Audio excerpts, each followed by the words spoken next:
Sabihin mo lang, Tanggol. Lulusubin natin ang mga girero para masagip ang kapatid mo. Oo, Tanggol. Sama kami.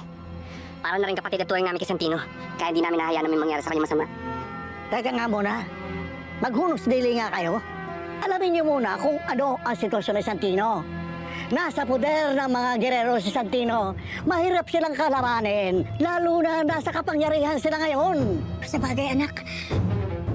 Parang tama si Don Julio eh. Gustuhin ko man talaga na maligtas mo kapatid mo pero ayoko naman na meron mangyari sa inyo. Tanggol, mas makabubuti siguro kung pagplanuhan niya na maigi to. Kung paano mo kukunin yung kapatid mo. Tama si Lolo. Kinakailangan munang alamin natin ang sitwasyon ngayon sa Santino bago tayo kumilos.